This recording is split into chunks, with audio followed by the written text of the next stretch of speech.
Christina River is a very important resource to we Delawareans, and we're going to learn about the Christina Conservancy, a group dedicated to its preservation and proper use, from Greg Inskip, who is on the Board of Trustees and is presently Secretary for the Christina Conservancy.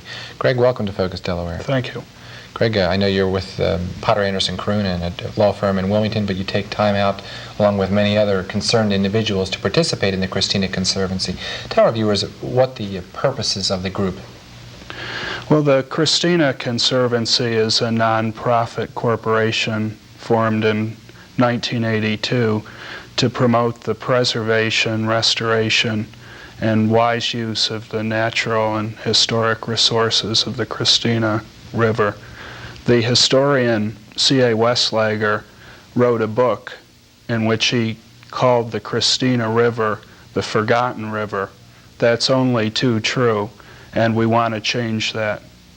Very well. Well, why don't we start off by giving our viewers a visual tour of a little bit of what the Christina River is all about, its variety and so forth, and then I'll ask you a few more questions dealing with what you're doing. Right now we're taking a look at a young boy. Where is he located? This fisherman is somewhere in the vicinity of Newark, where the river falls from the Piedmont and is still fast enough to support trout that are mostly stocked by the State Division of Natural Resources. Here's a kingfisher that's more interested in minnows. Elsewhere on the river, fishermen can catch black bass and perch. This is the site of the Battle of Couch's Bridge, south of Newark, the only Revolutionary War battle fought in Delaware. This is a historic region generally, and many old flour mills were located along the river, which was a trade route.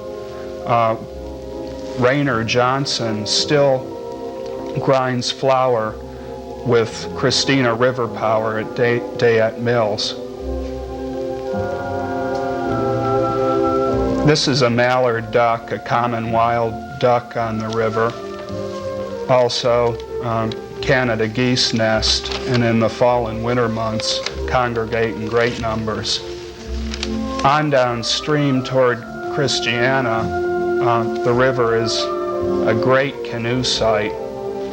Unfortunately, few people take advantage of it yet.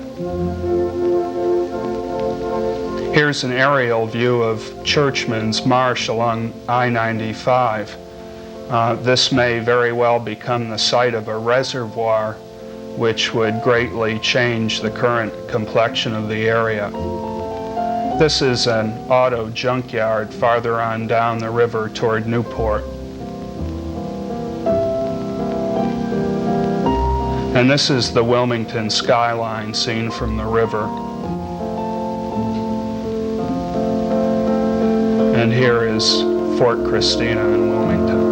The complexion of the Christina River changes quite a bit from its roots until it pours into the Delaware River. It's amazing the variety that you have along the coastline.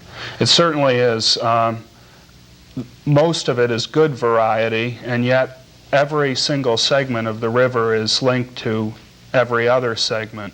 And what the river can be used for in Wilmington depends on what happens up in Newport, Christiana, and Newark. So we'd like to get all landowners, public and private alike, to see the river as their river and work to make it better and more enjoyable for all of us. What are some of the projects that your group has underway or goals that you'd like to reach? Well, as I said, we're trying to reach out to landowners, and we've had one meeting to which all landowners were invited. It wasn't as well attended as we would have liked, but we're going to keep working at it.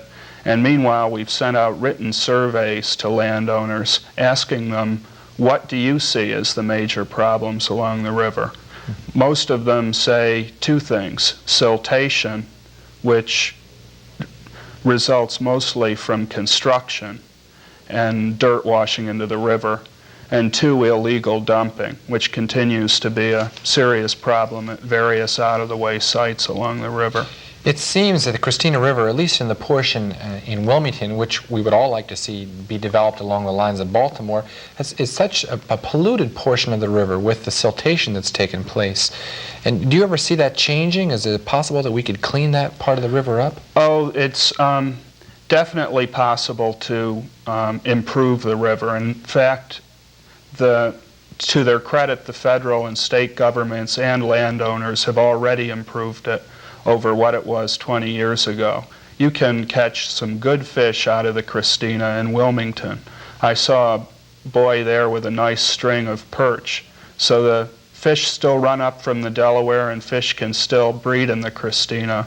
But if we can get better construction techniques in place to cut down on the silt, we'll have a better river from Newark to Wilmington. Now, Greg, there's a hotline where our viewers can call if they have information about fish kills, foaming, discoloration, pollution, or marshland filling.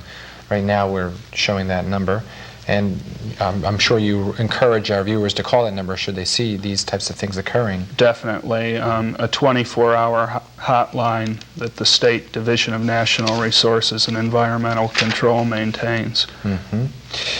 If our viewers would like to make contributions to the Christina Conservancy to support the efforts that are underway, or would like to become a charter member, why don't we give them the address where they might send their contributions? Fine. They can write for a membership brochure and also for a hotline card that will have other phone numbers in addition to the one that you displayed a minute ago. Very well. The Christina has an interesting history. We don't have a lot of time, but why don't you go into briefly some of the historical roots of the Christina River?